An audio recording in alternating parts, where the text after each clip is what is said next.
við erum bara byrjaðir. Byrjum á bakverkjum miðaldra manna eins og þú varst svo hrifin að tala það síðast. Já, það er hérna stóðkerfis vandamál okkar eldri kallmanna í Reykjavík. Þetta er frábært umræður. Já, uppáhald. Nei, ég sá þig pósta frá honum hérna Birni. Þór Sigurbjörnsinni. Já, einkaþjálfara. Og ég sendi strax á hann, sko. Tengdi við þetta. Hann er töframaður. Já. Mér finnst, ég stundur svona stað með því að hugsa hvort að hérna þetta sé svona eins og þegar engill er sendur til manns. Já. Ég er bara búin að drepast í bakinu í yfir 10 ár. Og svona hlaupameðsl, bara alveg klassísk sem að læknar hafa ekki viljað meðhöndla því það er ekki þetta er svona útbungun sem er kölluð í næsta ríkjalið. En hann bara sér mig þarna í laugum og bara kemur til mig og segir, heyrðu, þetta gengur ekki svona, það verður að laga þetta. Ég hef búin að reyna allt, sko, þannig að ég hef náttúrulega enga trú á því. En ég var fann að hlaupa nokkra kílómetra, svona 4-6 vikum eftir ég byrjaði. Og núna er ég bara komin í, hérna þokkalugustu tíma í 10 kílómetrum. 52 mínútur. Og er þetta hérna, ég hef mitt hleyp alltaf hérna einu sinni á ári allavega, þá hleyp ég í Reykjavíkurmaraþonu 10 kilometra. Já. Ég er svona að horfa á þetta sem hérna, þetta er svona mín leið til að reyna að selja mér, ég sé ekki að eldast, að ég veldi að vera undir 50 mínútum. Og einhvern veginn hefur mér tekist að skottast þetta undir 50 mínútum þó ég sé ekkert að hlaupa. Þú gerir þetta einu svona ári bara? Bara einu svona ári. Ég er í ágættu formi, ég geng á fjöll og svona, sko. Já. En þetta fer að verða erfiðar og erfiðar af því ég er ekkert að hlaupa, sko. Og mér langar að, hérna, það sem hlaupin gera er að þau eru svo rosalega góð í að hreinsa hausinn, sko. Það hreinsar mjög og gefa manni svona tækifæri aðeins til þess að sóna út. En mér finnst þetta mjög mikið afrekjáður. Ég sjálfur er kannski hef meira á síðustu árum verið í þeirri stöðu að standa fyrir hann speil og hugsa, nú er ég orðinn svo feitur að ég verð bara að fara niður í laugar og stilla hlaupabrettið á 1 ár. Er golfið ekkert að hjálpa það? Jú, og reyndar, sko, þegar maður er betri í bakinu þá er maður betri í golfi, sko. Einmitt. Þannig að það er sumir eiga mjög erfitt vegna bakmeðsla með að stunda þá íþrótt. Það hefur nú aldrei háð mér þannig nema bara þegar ég er alveg í keng. En ég 7-9-13 hef bara ekki fundið fyrir bakverkjum í allt sumar. Geggja mér. Og þetta ég er í þessum æfingum hjá honum og ég veit stundum ekki hvað hann að pæla með þessu. Ég hlýði bara. Ég seti þetta bara í hans hendur. Svo látum við gera einhverja æfingar sem finnst nú í fyrsta bara rosalega hallarslegar og vona bara að það sé enginn að horfa reyna að mæta þarna þegar lítið er að gera og svona maður líka hann að láta mig æfa vöðva sem að maður finnur lítið fyrir svona dagstaglega en þetta er snillt, hann er fagmaður á sínum sviði. Já, ég er nefnilega hérna þekki svo marga og svo mikið af dæmum fólk sem að hefur lagað sig af alls konar þegar að kerfið eða þú veist þegar það svona þetta hefðbundna hvort sem að það eru læknar að sjúkraþjálfarar eru bara búin að gefast upp og búin að gefa þér einhvern endanlegan dóm, sko. Já. Og mest það svolítið svona á þess að vilja gera neitt lítið úr því og þetta pínu svona hættulegt þegar þú selur hausnum og þú sést bara orðin einhvern veginn og sért bara þannig. Við vorum aðeins hérna áður við byrjuðum að ræða um ADHD, sko. Þú veist, öll þessi, hvort sem að það er ADHD eða kvíði eða brjósklós eða eitthvað, það er ég sé dæmi bara fólk sem, sko, þú veist, einmitt gat ekki gert hitt og þetta út af einhverjum bakmeðslum og svo bara núna er það jafnvel, þú veist, yfir 50 og bara hefur aldrei verið í betra formi og gerir það sem það gat ekki gert þegar það var 30 þó það hafi verið með útbungun í brjóski, sko. Já, það hver og einn að finna sína leið og stundum er vegunum þangað torsóttari en maður óskar. Já. Ég er bara þakkláttur fyrir að hafa reykist á Björn og ég er á meðan skulum sjá hvað gerist. Ég ætla að reyna að hlaupa þarna í Reykjavíkurmaraþoninu. Er ekki sígilt hérna, við verum að tala um baki að fara aðeins inn í ESB? Því það verður nú að styttast. Ekki hérna þá... Ég fann allt í einu rosalega sting í... Ég ætlaði að mynda að segja, sko, hérna, hefur þetta, hérna, var ekki þessi bölvaða andstæðin við ESB bara bakverkurinn, eða? Já, sennilega. Ég er alveg samfæður um það að ef við göngum í ESB þá mun að lagast til snarasta. Eins og allir aðrir verkir í mínu lífi. Þú verður mýkri maður. Já. Nei, svona öllu gamni sleftur, sko, þá hérna... Sko mitt, af því ég er búin að hlusta á mjög mikið umræðum þetta og ég náði nú að fá hana hérna hana Þorgeri sem að vill ekki mæta til þín. Það er kraftaverk. Það er kraftaverk og hún mætti. Og ég var að reyna að segja við hana, sko, komið aðeins annan vinkilaðin sem er bara, þú veist, ég hef ekkert á móti, ég lærði alþjóðastjórnmál fyrir, þú veist, 20 árum og þá leist mér mjög vel á Evrópusambandið og bara góð pæling að það sé frjálst flæði fólks og fjármagns og frelsi og ég er svo mikill maður frelsis og líka bara binda enda á stríð í Evrópu og sjá til þess að það gerist ekki aftur. En svo er þetta bara á þessum 20 árum er þetta búið að breytast úr því yfir í bara svona regluverks offors og búrókrasíu einhvern veginn, ég veit ekki hvað orði ég á að nota. Og mitt stærsta vandamál með eiginlega öll stjórnmál er að ríkið er alltaf að þenjast út og regluverki er alltaf að stækka og það er alltaf meira og meira inngripin í líf þegnana. Þannig að mér finnst einhvern veginn eins og þeir sem að segja, þú veist, já, þú veist bara að segja já til að sjá eða hvað þetta heitir allt saman.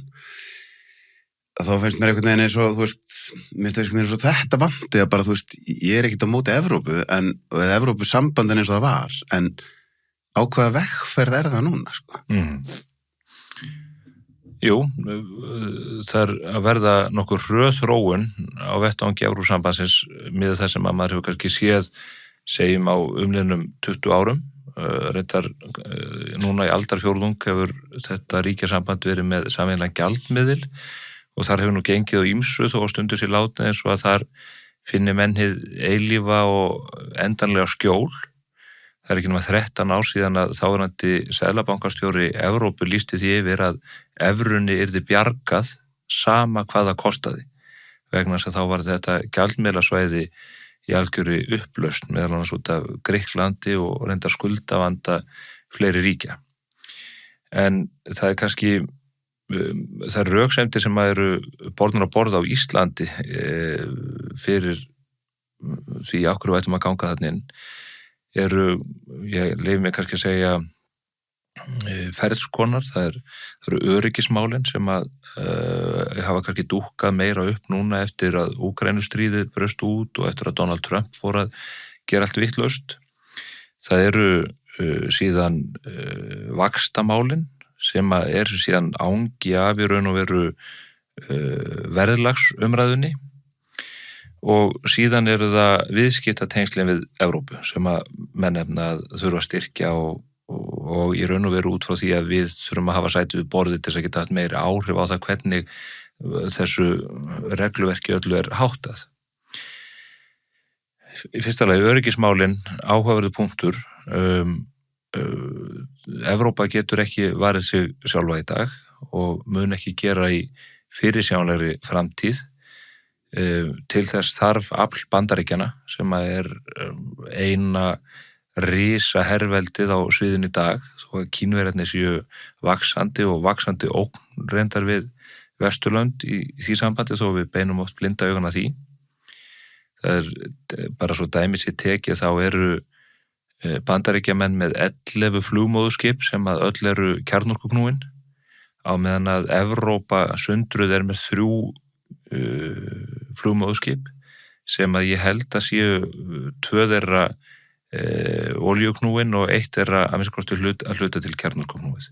En er ekki fyrir ekki að grípa fram í að ég ætla að leiða þær að halda áfram. Mér finnst þetta bara að vera einhvern veginn svona næstuði svona örvæntingafull tilraun til þess að reyna að dúka upp með eitthvað nýtt, að fara að selja okkur að við þurfum að fara inn út af þessu. Já, ég held að þetta hafi verið eitt af 9 hálmstráuna sem að menn greipu til og menn hafa líka verið að reyna að láta því liggja að Bandaríkin séu ekki lengur sá öryggi bandamaður sem að við höfum getað treyst á hingað til.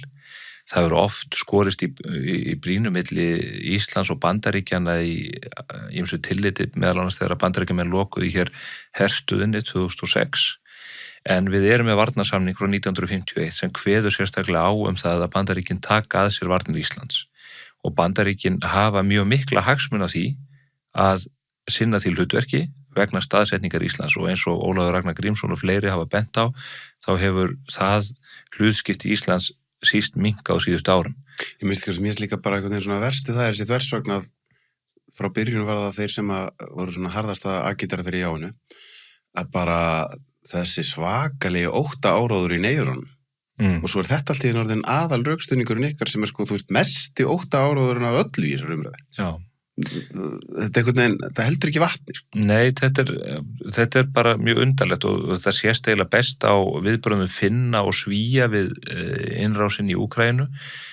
Finnar og Svíjar eru hvort tveggja aðilar að Evrópusambandinu og hafa lengi verið og reyndar Svíjar og Finnar með þokkalega öfluga heri.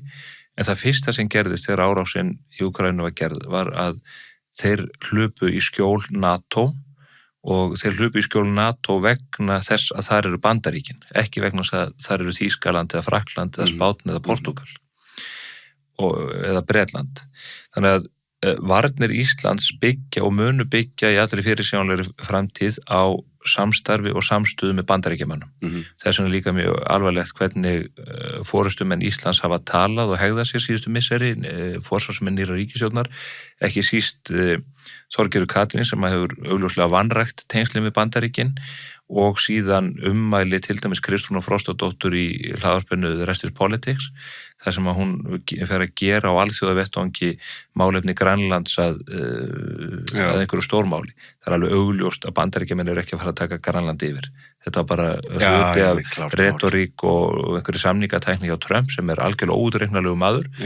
En góðu tíðindin eru þau að í Bandaríkjunum er í gildi stjórnarskrá og hún kveður á það að forseti Bandaríkjunum á að sitja í 8 ár og hann er að verða áttræðu kallið eða orðin áttræðu kallinn og þetta verður, það fer að styttast í það innan örfára mánuð að hann verður það sem kallað er lame duck sitting president og þá tekur við nýr forseti. Það geti orðið J.D. Vance, það geti orðið Marco Rubio, það geti verið einhver af demókrötunum sem hafi verið að gera sig gildandi, sérstaklega ríkisstjórarnir í bæði vestur og við vestur- og austurströndina en það eru allt menn sem eru mjög ólíkir Trump og stjórnkerfi Bandaríkjanna er bara þannig uppbyggt að einn maður getur ekki sogað þetta mikla ríki niður þó margir talið þannig. Nei, menn ef þú ætlar að vakna á morgnana og láta það hvað Donald Trump segir stýra deginu þínum, þá ferði ekkert fram á rúminu. Þetta er orðið mjög langur tími af því þar sem hann segir alls konar dót og en þá er nú engin kjarnorkustyrjöld eða skilur þú, þannig að svona ef við ekki bara hætta að taka öllu sem að hann segir eins og einhverjum rosalega bókstaflegum sannleika, veist, ég held að sé einhvern veginn, ef við getum ekki bara tekið umræðunum Evrópusambandið öðruvísi sem við séum að blandin í því einhverjum trúð social færslum frá Donald Trump. Ég held að það sé einmitt máli að það sé mikilvægt að skilja þetta milli og að gera þetta ekki að einhver aðalatrið hefur verið að skoða stefnu Íslands til komandi áratuga. Síðan er það verðlagsmálin, fyrst og fremst verðtryggingin, vextir og gjaldmiðlinn og það eru stóra spurningar sem vakna þar og þar er alveg rosalegt rugl í gangi í umræðunni og mikið af röngum upplýsingum sem er að fljóta uppi. Það er rétt að hér á Íslandi eru borgaðir háir vextir og hér hefur verðbólga verið mikil og viðvarandi. Það er hins vegar rangt að það sé krónuna að kenna, það sé gjaldmiðlinum sem slíkum, en það er gjaldmiðlin bara tæki ríkjana í ríkja heimsins til þess að verðleggja eða leggja mat á eða endurspegla þau verðmæti sem er að verða til í samfélaginu á hverjum tíma og hvernig menn fara með þau og hvernig menn útdeila þeim.